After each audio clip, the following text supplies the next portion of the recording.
এই মসজিদটা একটা উটের ন্যায় বহন করে মুসল্লিদেরকে দানকারীকে আল্লাহ তাআলা সামনে নিয়ে কিয়ামতে উপস্থিত করবে। বলে তুমি এখানে কেন?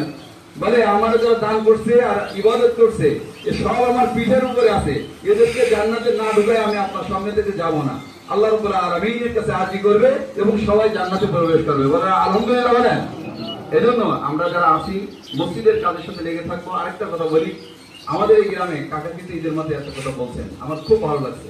এই গ্রামে কোনো কিছুর অভাব নেই, ডাক্তারের অভাব নেই, তারপরে হলো ইঞ্জিনিয়ারের অভাব নেই, হাফেজ মাওলানার অভাব নেই।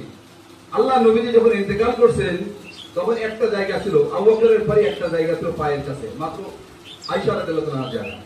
তো বলছে চিঠি পাঠাইছে ওমর, বলে আয়েশা আমি তো আল্লাহ নবীজির পায়ের কাছে একটু জায়গা থাকতে চাই, তুমি যদি অনুমতি দাও জায়গাটা তো তোমার। আয়েশা বললেন আল্লাহ নবীজির কাছে আয়েশারে মানায় না, ওমরকেই মানায়। সুবহানাল্লাহ বলেন। আয়েশারে মানায় না, ওমরকে মানায়, অনুমতির কিছু নাই, আপনি থাকেন আল্লাহ নবীজির পাশে।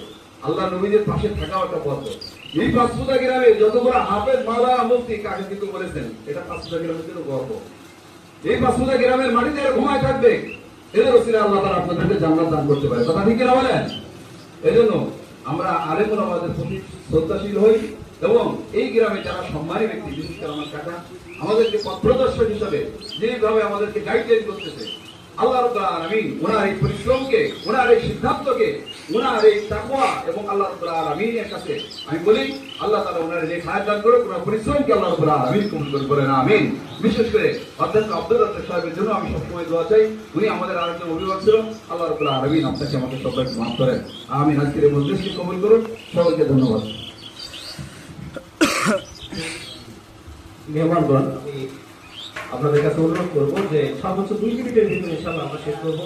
আমি পর্যায়ে মাইক আমি দেব আমাদের আরো একজন বিশিষ্ট আলেমকে, বলতে গেলে আমাদের এই যে বৃহত্তর বাকলা অঞ্চলের বর্তমানে আমাদের মুফতি, আমাদের ঐতিহ্যবাহী বাকলা কওমি মাদ্রাসায় স্বনামধন্য প্রিন্সিপাল মুফতি মাওলানা তাওহীদুল রশীদ ভাই, উনি সংক্ষেপে দেখুন। আলহামদুলিল্লাহ ওয়া কাফা ওয়া সালামুন আলা ইবাদিহি আল্লাযিনা ইসতাফা আম্মা বা'দ। فأعوذ بالله من الشيطان الرجيم. بسم الله الرحمن الرحيم.